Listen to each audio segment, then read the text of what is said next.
Assalomu alaykum do'stlar. Videoda sizlarni ko'rib turganimdan juda ham xursandman. Ismim Shukurullohxon va Britaniyada 5 yildan buyon yashab kelyapman. Bu yerda universitetda o'qidim va universitetdan keyin hozir o'zimiz startapimni ustida ishlab kelyapman. Universitet davrida ham 4 ta startap kichikroq loyihalar ustida ishlaganmiz va ularni hayotga olib chiqishga harakat qilganmiz. Mana shu Britaniyadagi 5 yillik qaysidir bir ma'noda tajribalarimdan kelib chiqqan holda mana shu videoni qilishga qaror qildim, chunki bilamiz Britaniyaga kelmoqchi bo'lib yurgan o'zbekistonlik yosh talabalar bor.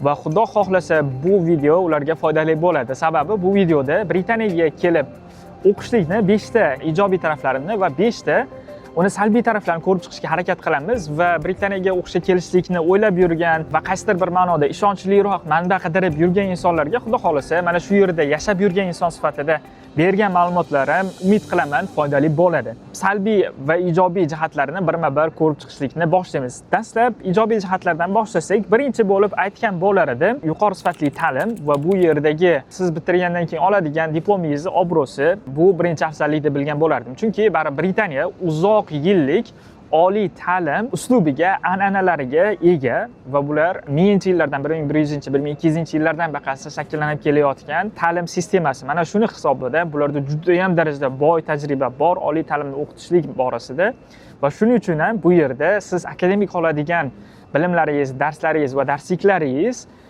universitetlarda beriladigan sizga darsliklar, umuman imkoniyatlarni aspektni bir uchi deb aytsak ham bo'ladi. Chunki akademik dasturlardan tashqari, misol uchun leksiyalardan va seminarlardan tashqari yoki turli xil laboratoriya ishlaridan tashqari juda darajada ko'p workshoplar, jamiyatlar, har xil misol uchun uchrashuvlar, industry vizitlar yoki job fairlar va hokazo narsalar juda darajada ko'pki, agar siz ulardan foydalanadigan bo'lsangiz, albatta bu sizni ham shaxs sifatida, ham professional sifatida rivojlanishingizga, shakllanishingizga yordam beradi. Mana shu sababdan Britaniyada ta'lim olishlik qaysidir bir ma'noda yaxshi deb bilaman. Obro'siga keladigan bo'lsak, obro'si juda ham tushunarli narsa, chunki rostdan misol uchun Buyuk Britaniyada qayerda o'qigansan desa kimgadir aytsangiz, misol uchun Britaniyada o'qiganman, Londonda o'qiganman yoki Manchesterda o'qiganman desangiz, bu baribir rostdan ham boshqacha eshitiladigan narsa. Endi bu oddiyroq narsa, hamma ham biladi bu narsani. Bu videoga kiritish kerak emas edi, unchalik ham muhim narsa emas deyishingiz mumkin.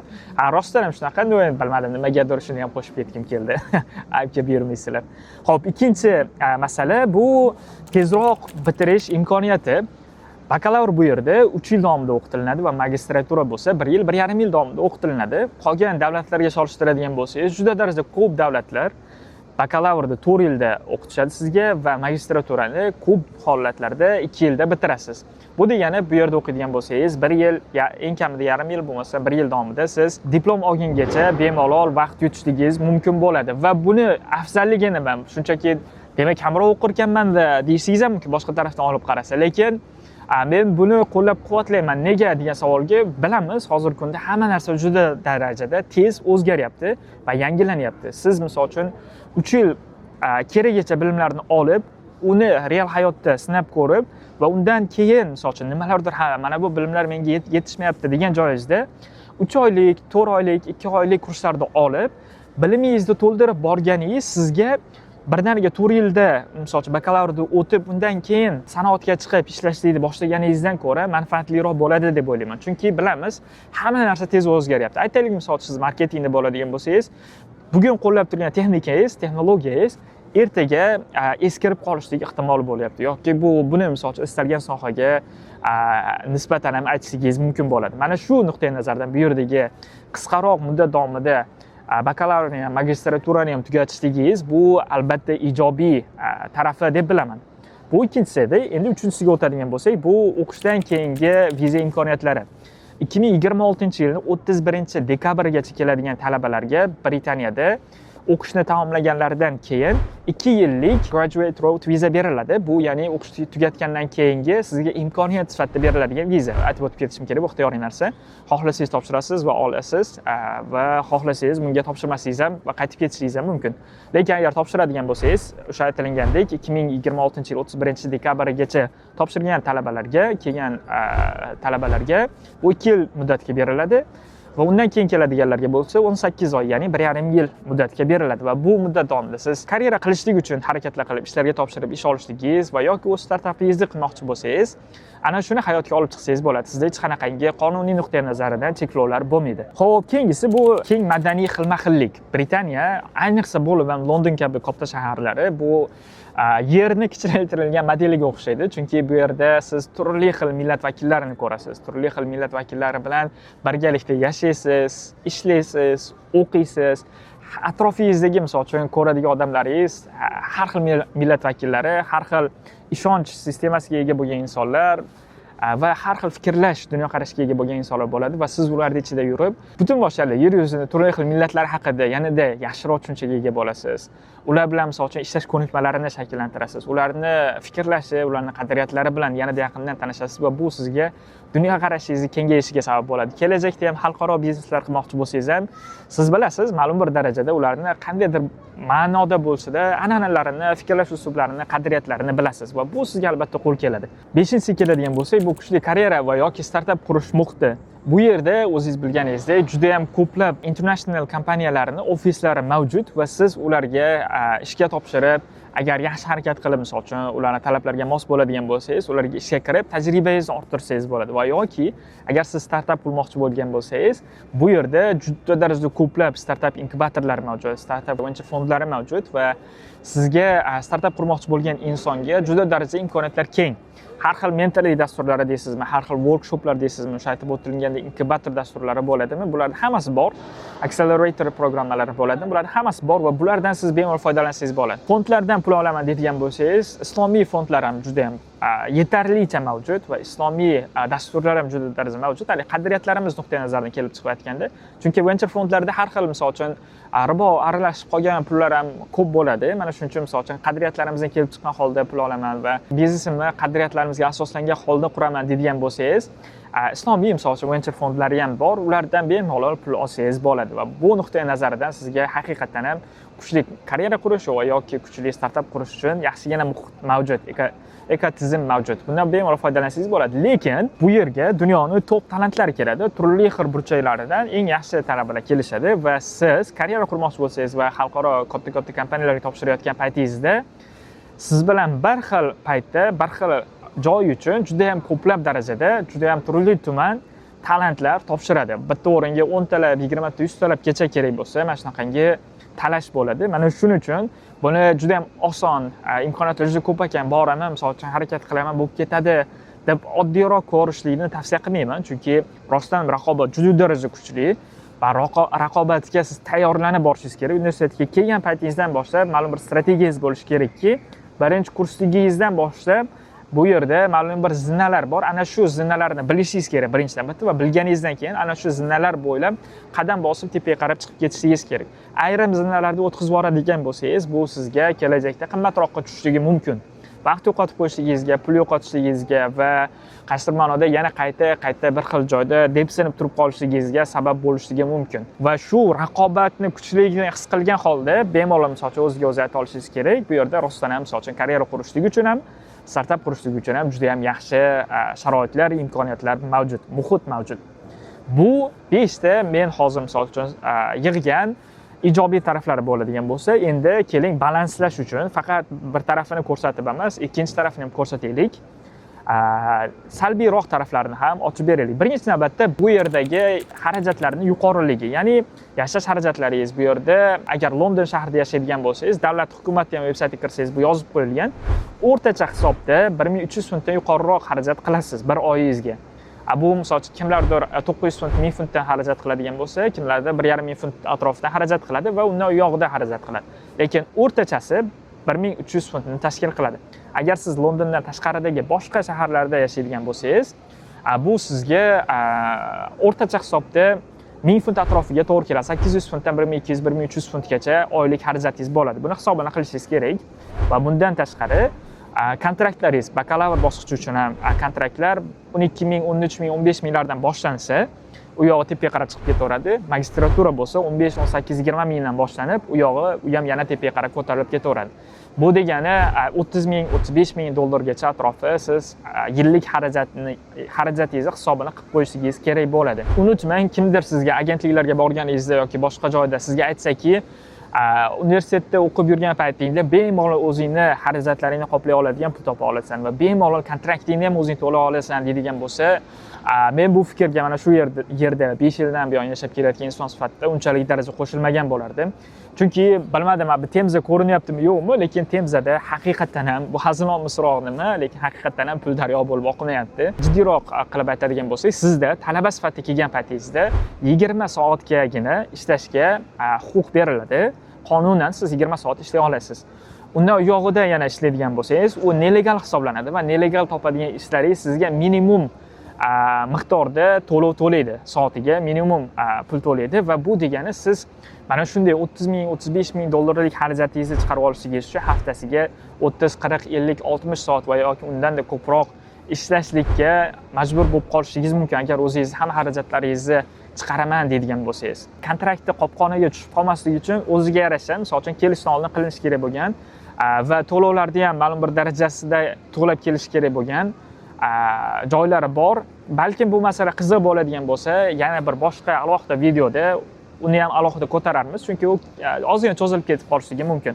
Agar mabodo qiziq bo'ladigan bo'lsa, izohlarda yozing, xudo xolasa yana bir qo'shimcha video sifatida uni ham chiqaramiz. Ikkinchisi bu ob-havo masalasi. Menimcha ob-havo ko'rinyapti. Ko'rib turganingizdek, bulutli ob-havo.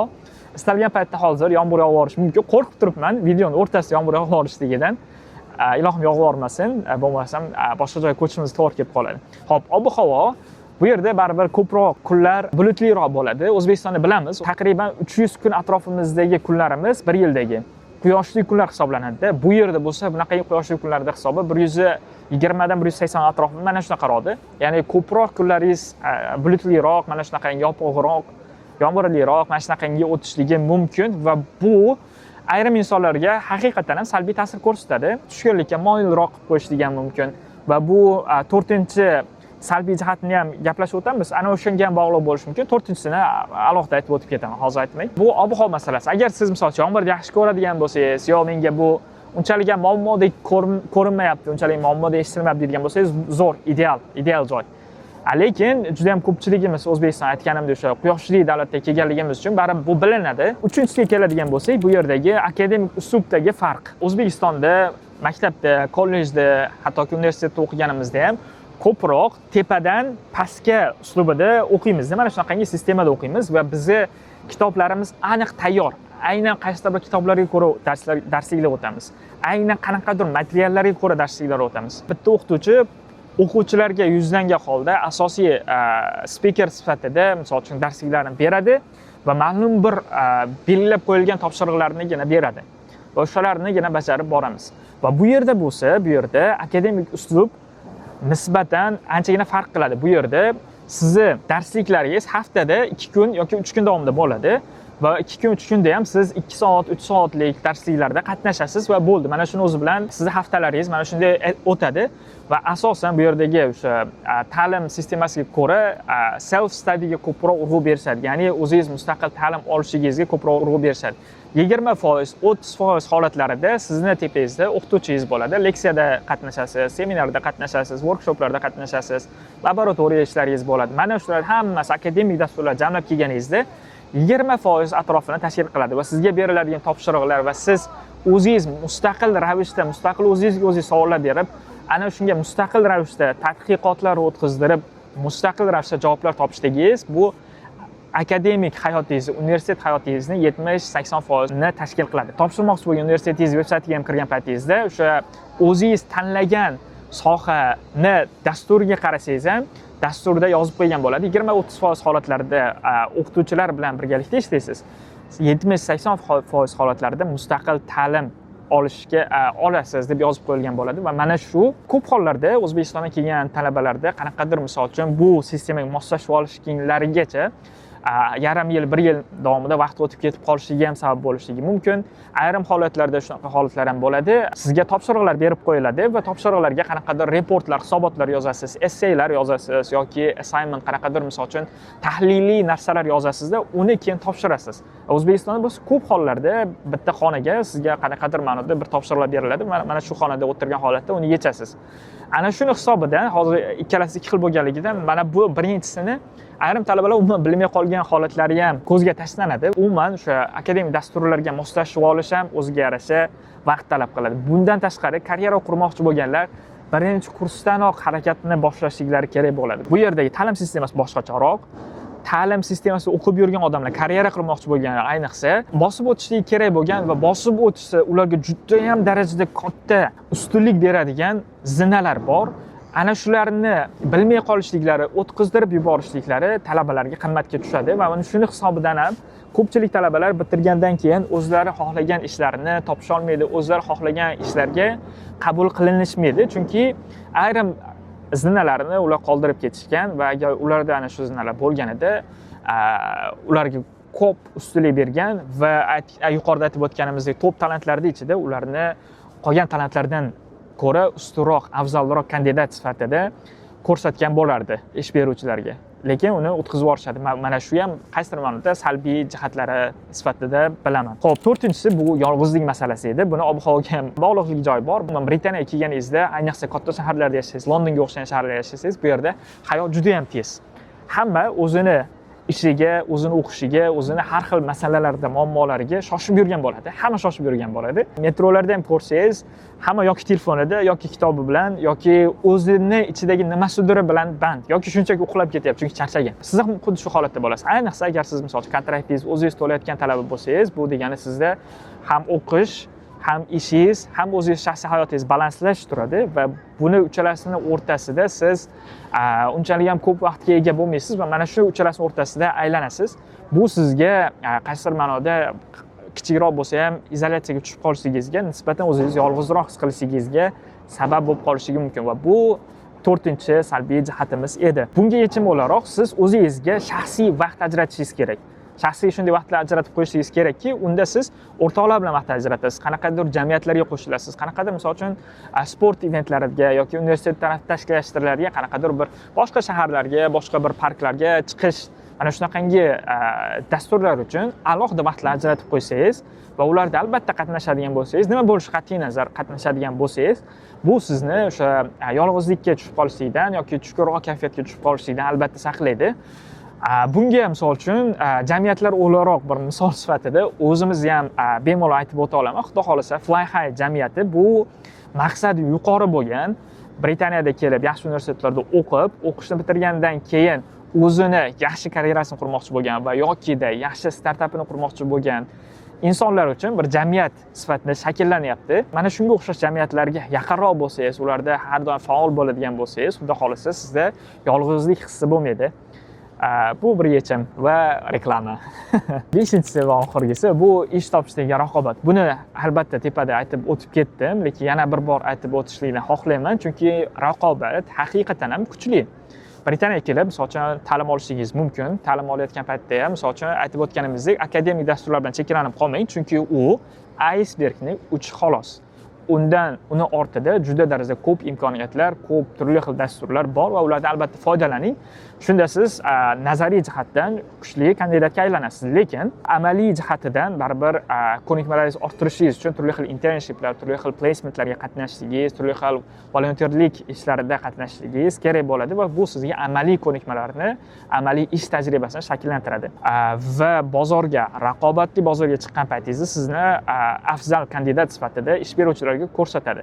Lekin yana va yana qayta aytaman, bu yerga baribir dunyoning top davlatlaridan keladi, top universitetlaridan talabalar keladi va siz kirmoqchi bo'lgan ishga ular ham kirmoqchi bo'lishadi. Aytaylik, Oxford bor bu yerda, Cambridge bor, LSE, UCL va hokazo mana shunaqangi top universitetlar bor va ularda dunyo top talabalar o'qiydi. Umuman Britaniyadagi ko'p universitetlarda baribir yaxshigina talantlar o'qishadi va siz ularni barchasi bilan raqobatda bo'lasiz. Umuman olganda statistikasiga ko'ra ham talabalar, xalqaro talabalar yiliga o'rtacha hisobda 600 ming, 700 ming atrofi xalqaro talabalar kelishadi va 2 million 300 ming atrofida mahalliy talabalar bor. Bu degani yaqin 3 million talaba mavjud va ular 1 yillik talabalar mavjud va ular siz bilan bir xil vaqtda universitetni tamomlashadi va balkim ularda katta ayrim qismi siz topshirmoqchi bo'layotgan ishlarga topshirishadi. Mana shuning uchun faqatgina bir kelayotganingizda London, Big Ben, qizil avtobuslar, Temza daryosi, Harry Potter degan yengilroq mavzular bilan va quruq shunchaki orzular bilangina kelib qolishlikni tarafdori emasman. Ko'proq bir o'zingizga xos strategiyangiz bo'lsa,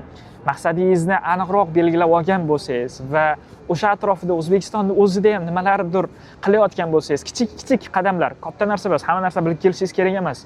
Nimaga kelasiz bo'lmasa hamma narsa bilsangiz, o'sha O'zbekistonning o'zida qolgan holatda nabora toza O'zbekiston iqtisodiyoti rivojlanyapti. Bozorda bo'shliqlar ko'p, o'sha yerda o'zi to'ldirib qo'ya qolasiz. Men aytayotgan narsa, kichik bo'lsa ham qaysidir bir aniqroq maqsad sari qadamlarni qo'yayotgan bo'lsangiz, bu juda ham yaxshi. Agar qo'ymayotgan bo'lsangiz ham hech qanaqa muammosi yo'q, chunki talaba bo'lib kelyapsiz, bu yerda o'rganasiz. Lekin jiddiyroq va realroq ko'z bilan qarash va realroq kutuvlar bilan kelishlikni tarafdoriman. Mana shuning uchun sizga o'sha raqobat baribir kuchliligini startap qilmoqchi bo'lsangiz ham bu yerda bozor juda ham to'la baribir. Har xil misol uchun startap g'oyalaringiz, loyihalaringiz bo'ladigan bo'lsa, xuddi shunga o'xshash loyihalarni qilayotgan insonlar bo'lishi mumkin yoki allaqachon juda ham katta kompaniyalar siz kirmoqchi bo'lgan bozorda faoliyatni yuritib turishgan bo'lishliklari mumkin va bu bozorlarning ko'pi o'sha rivojlangan iqtisodiyot bo'lganligi uchun bozorda juda ham ko'p joylar to'la. Siz qanaqadir misol uchun otilib chiqishingiz kerak. Mana shuni misol uchun hisobini qilib realroq ko'z bilan kelishlik albatta sizni foydangizga ishlaydi. Mana shular 5 ta ijobiy tarafi va 5 ta salbiy tarafini aytib o'tishlikka harakat qildim. Umid qilaman bu Britaniyaga kelgan va kelishlik haqida o'ylayotgan insonlar uchun foydali video bo'ldi va agar siz buni foydali deb topgan bo'lsangiz, albatta biz mana shunga o'xshash videolarni yana chiqarishni maqsad qilyapmiz. Bizni Instagram kanalimizga obuna bo'lib qo'ying. fly.hi.uk deb qilsangiz, xudo xolasa biz chiqib kelamiz. Unga albatta obuna bo'lib qo'ying.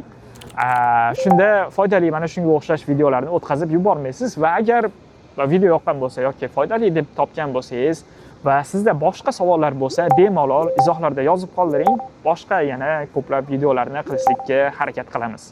Rahmat.